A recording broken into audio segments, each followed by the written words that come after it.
Okay, the workshop. Let's jump into it. I'm Julian. I work for OpenText. We make software. Thank you. There we go. What are we going to do? We're going to talk about identification of value streams. As Yeats and Keats both said, value streams and snowflakes. Yep, all the same. What do I mean by that? Well, value streams and snowflakes, as you all know, because you're all engaged in this space, every value stream is different. I cannot take a value stream from company X and apply it to company Y. I cannot take a value stream from my company and tell you how you should be running with it. That said, how many of you in the room, let's do it the other way around, how many of you in the room are consultants in value stream management? Oh, it's a little less than last year. That means we have some real people we can talk to. Okay, so identification of value streams. What are we looking to do? Well, when we think about value streams, there's some really key things, and this is not new to you guys. You will know this. You have to think about the whole, the system in its entirety. What am I talking about? Well, I think Akov and Deming said it best. They had a conversation many years ago. They talked about building cars. If anyone doesn't recognize it, apparently that's a Bugatti. I left it in the garage earlier on. Apparently it is the fastest car on the planet. Kind of cool. That is a Rolls Royce. Ah, my days in Derbyshire, I don't miss them at all. Rolls Royce, the most comfortable car on the planet. Obviously, if we wanted to get the best car out of comfort and speed, we would just take the engine from the Bugatti and we would put it into the Rolls Royce. And you're all going to say, no, we're not, because it wouldn't work. And that is the exact same principle that we see when we don't optimize systems. We can't just take the best bits and think that it'll all work together. So when you're thinking of value streams, you need to think of the entire system. Or as Batman once said, before we begin, think about what you're doing as an organization. Now, for the consultants, it's pretty easy. I'm making money. Cool. We know it's true. I've been there. As an organization, what does your organization do? Okay, Dennis. What does your organization do? About what? What does Deutsche Telekom do? Telco services. Telco services. Okay, what is your goal? To transition it to a digital ecosystem provider, more than telco. Huh?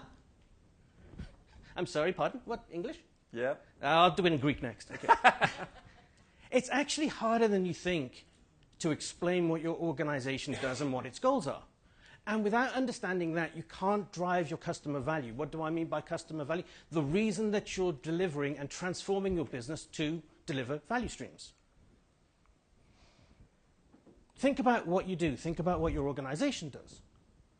Think about the products and services that your organization provides. And once we start doing that, we can break out of these things. No, they're not spaceships. We can break out the siloed thinking. We can optimize value streams at a siloed level. Let's say I have part of my business and it delivers value to a customer. Let's say in my company, it's not. Let's say in my company, we have 238 different value streams. Sorry, pardon, what?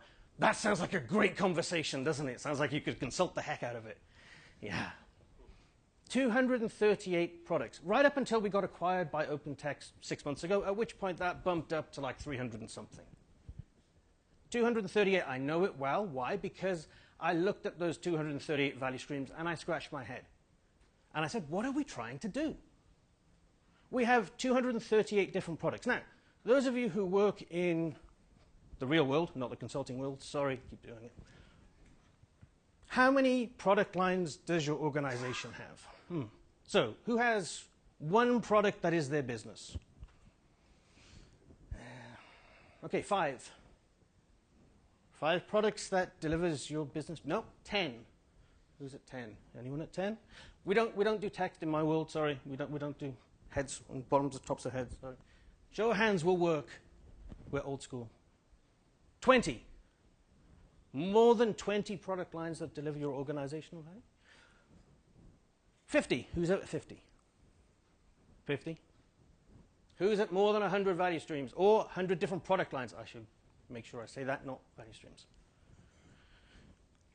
Those 50, 100 product lines that you have in your organization, how many of them are running on Kubernetes with the latest technology using Node.js, and they're all coded in Python or Python, and they're all set for the next 10 years?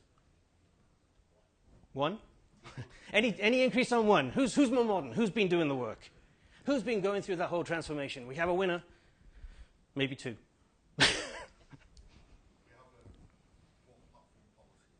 Oh, one platform. All of them are one. Yeah.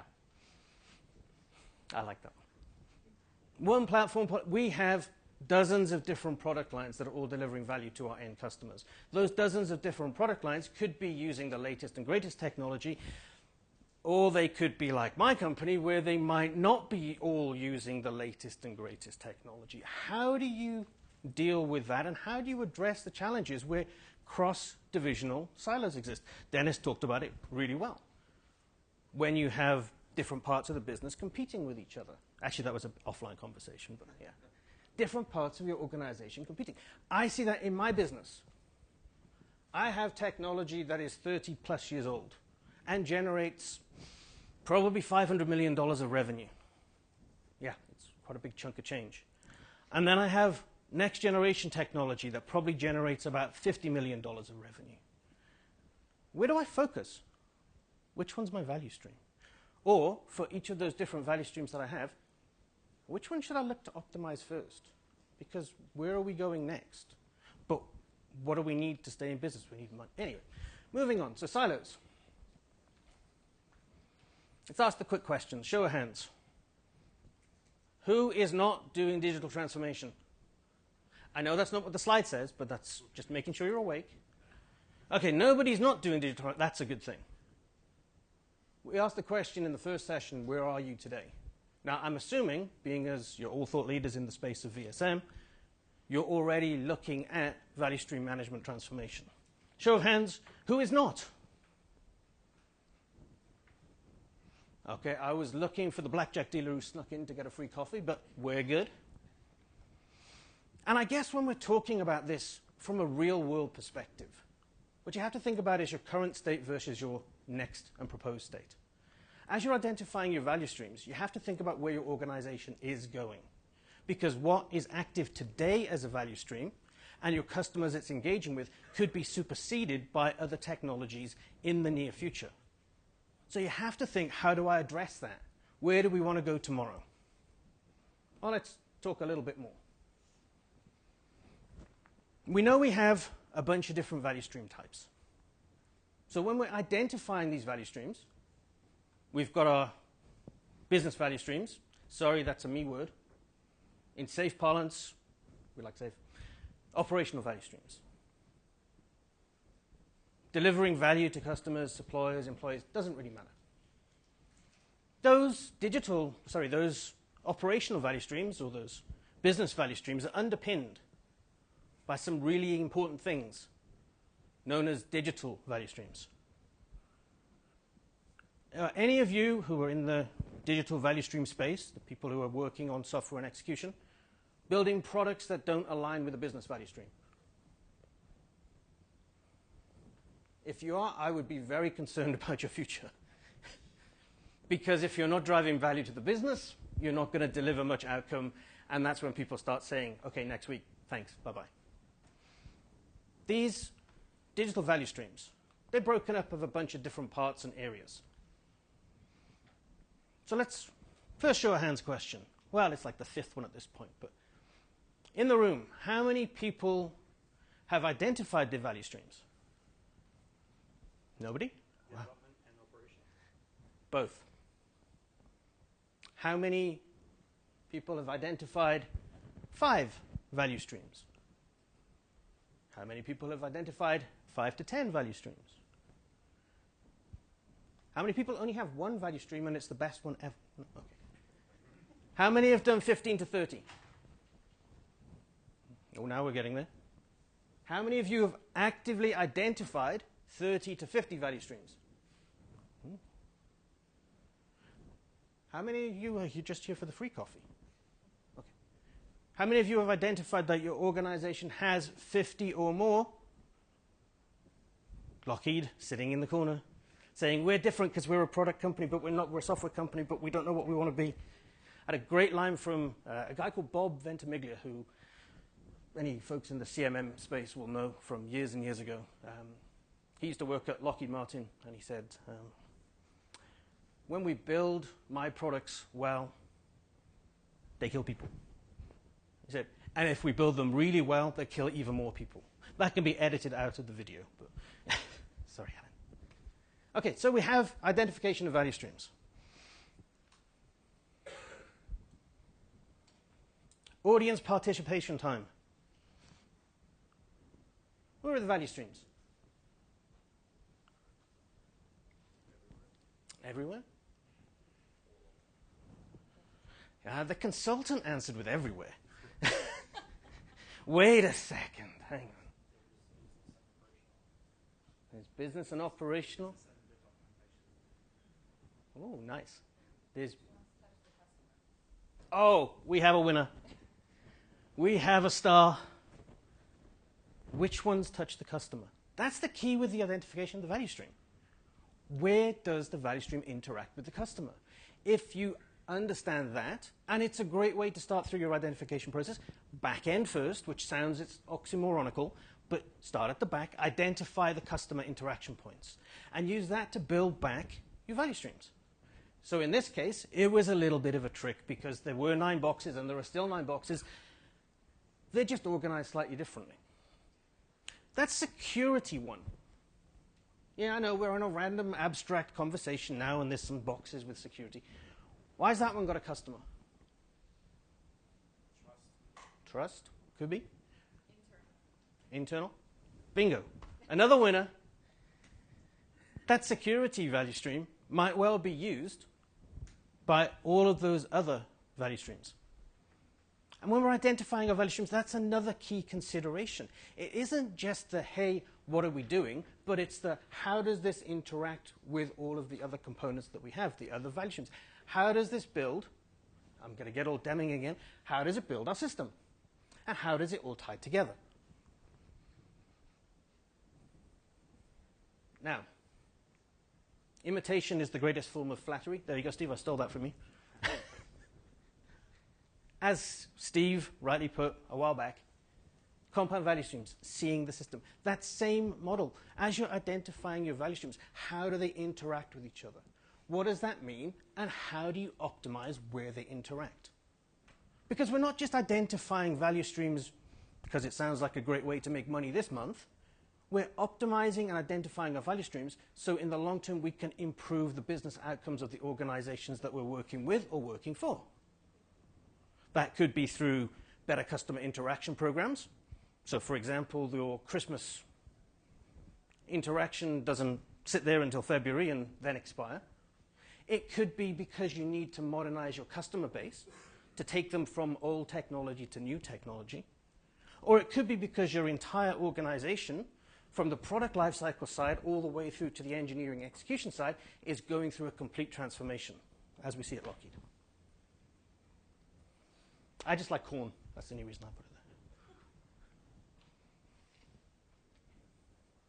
there. Value grows where change flows. As we're trying to optimize our value streams, look at identification of your value stream. Look at where does your change hit you. You can tell your value streams a lot of the time by looking at the rate of change that you have for your different parts of your systems. Product lines, product execution lines. The more demand that you get, the more likely you are that you're seeing high value interaction. And when I say where change flows, that's change in its broadest sense. I guess you could almost align it with the ITSM notion of change. Just a change that is impacting some part of your system. In traditional world, that would be change to a CI, configuration item. In the broader sense, in our value stream, that's change impacting our customer-facing products that are delivering value. And once you're identifying your value streams, I guess, think about the phases that deliver value. Because value doesn't just appear out of nowhere just because you identify your value streams. Those value streams that you're identifying will go through predefined phases. For example, value definition. It could be the OKR model that you're using. It could be strategic portfolio management that's driving organizational change through into your organization. After the definition, where we say what we're going to be doing, then we get into the world of value creation. In the world in 2 doors down, starting tomorrow, they'll be talking about that as DevOps or DevSecOps. That value creation piece. You don't have anything from a ticket until somebody's implemented it. That second phase of value creation is when that all happens. Value verification. We talk about closed loops. Why? You have to be able to verify that you've actually delivered the value that you were proposing. If you don't deliver the value that you're proposing, why are you working on this value stream in the first place? What is the benefit for the organization? And then, of course, we get into more detail and we start thinking about waste and how we optimize and reduce waste from these value streams that we're identifying. Waste can be a great way to start identifying value streams. If there are lumpy transitions between different parts of your organization and people are constantly raising questions and concerns about it, it's driving waste. It also helps you identify your streams. So, to wrap up, I guess, very briefly, and to give you some food for thought, and it's not big notes, and it's not whiteboard sheets, and it's not an app. In your notebook, if you wanted to, because I'm old and I do things like that, I guess the key things to take away from this is when you're thinking about value streams, start with the highest value for your organization. That could be the mechanism that you're using to interact with your customers. Or it could be system-to-system interaction that drives the outcome that you seek. Identify the value stream owners. Because a lot of the time, they will not be in your business area or business unit. So how do you find a connection to get between them? And then how do you then start driving that transform? Then think about organizational change.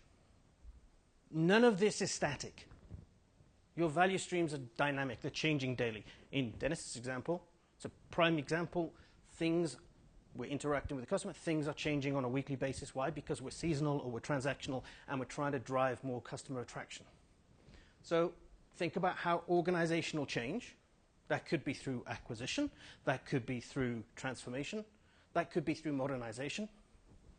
500 different ways to get there. How will that impact your value streams? And then think about outcomes. Handily enough, we're about to talk about outcomes, so we'll see that in a second. But think about outcomes and what that leads to. There's loads of us. We'd love you to talk to us. There's only me here, so if you want to talk to me, that's fine. But thank you to Helen, Steve, the rest of the VSM consortium to allow us to come up and to allow us to give just a little bit of thought and insight around identification of value streams. Hopefully it was vaguely useful. If not, mark it as a 1 and say no. Steve, thank you. Thank you, Julian and Dionysus. Big hand.